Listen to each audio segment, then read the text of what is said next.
9월 20일 강아랑이 전해주는 정치권의 뜨거운 말말말 강아랑의 정치랑입니다. 자, 오늘 첫 번째 주제는 자세 전환입니다. 국민의힘이 어제 조정우 시대전환 의원을 영입하기로 밝혔죠. 자, 김기현 지도부의 인재 1호 영입이 되는 셈인데요.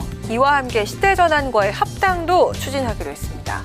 시대전환의 유일한 현역 의원인 조 의원은 합당 배경에 대해서 국민의힘 지도부에서 제안이 있었다고 밝히면서 보수와 중도를 아우르는 연대체를 만들겠다고 강조했는데요. 조 의원은 지난 총선에서 민주당의 비례정당인 더불어시민당을 통해서 비례대표로 당선됐죠. 이후 시대전환으로 복당을 했습니다. 조 의원의 국민의힘 선택을 두고 민주당에선 비판이 나올 수밖에 없는 상황입니다. 시대전환이라기보다는 자세를 전환하신 것 같은데 자세. 민주당으로 이렇게 처음에 이성정당으로 들어올 때도 일단 시대전환이라는 당을 탈당해서 자세전환 그리고 민주당에 다시 나갔을 때 또 자세전환 민주당에 대해서 비판적으로 계속 이야기를 하면서 자신의 정치적인 행보를 계속 정당화해 오셨거든요.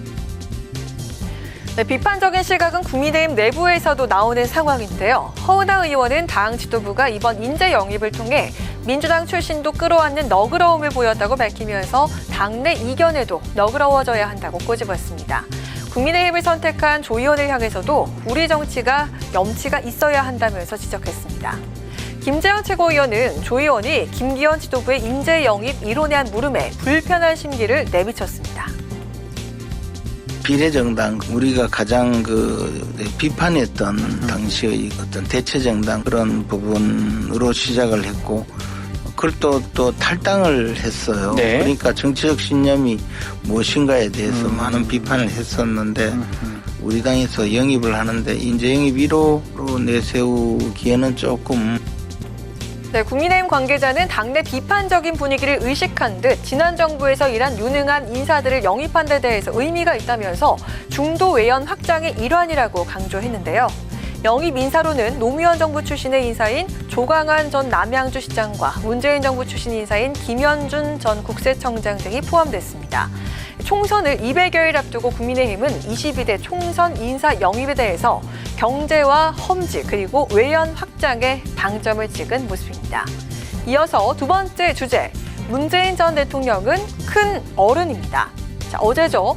문재인 전 대통령이 20일 넘게 단식 투쟁을 이어온 이재명 민주당 대표의 병실을 찾았습니다.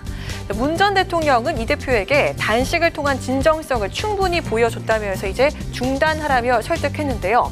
병문안을 마치고 나온 문 전 대통령을 향해서 이 대표의 강성 지지자 중 일부가 출당을 외쳐서 논란이 됐습니다.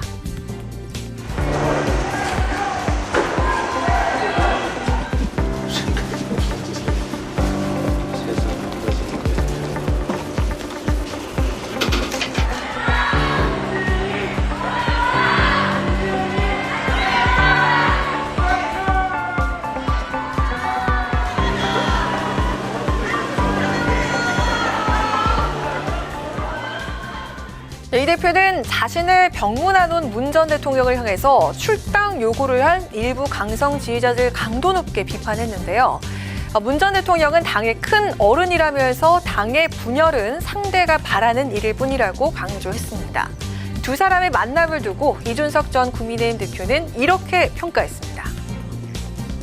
이재명 대표 입장에서는 환영할 수만은 없는 분위기였을 것이다. 본인이 야권의 최대 거두고 그리고 사실상 지도자인데 문재인 대통령에게 어떤 보살핌이나 조언을 받는 모습 자체가 본인의 리더십에 약간 지장이 간다고 볼 수도 있습니다. 두 분이 아주 동시적 관계로 살아오신 건 아니거든요. 그렇죠.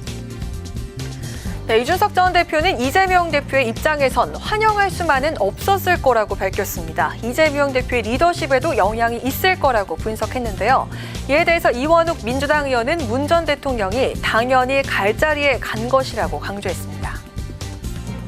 안 가신다는 생각을 해본 적이 없습니다. 당연히 가시죠. 여당의 대표가 단식을 하고 있는데 거기 서울까지 오셨는데 그걸 안 가고 피한다? 라고 하는 게 오히려 더 정치적으로 이상하게 해석될 가능성이 높죠. 네, 국민의힘에선 문 전 대통령의 방문을 강력 비판하고 나섰는데요. 하태경 의원은 문 전 대통령이 정쟁에 자꾸 끌려 나오면 가치가 떨어질 것이라고 지적하는 한편 홍준표 대구시장은 무슨 미련이 남아서 갈등 중심에 선 것이냐면서 비판했습니다. 문 전 대통령의 만류에도 이 대표는 단식 투쟁을 이어가겠다는 뜻을 밝힌 상황이죠. 여기에 더해 내일 국회에선 이 대표의 체포동의안 표결이 이뤄집니다. 병상에서도 단식을 이어가는 이 대표, 어떤 운명을 맞게 될까요? 부결이냐, 가결이냐, 민주당의 셈법은 복잡한 상황입니다. 지금까지 강아랑의 정치랑이었습니다.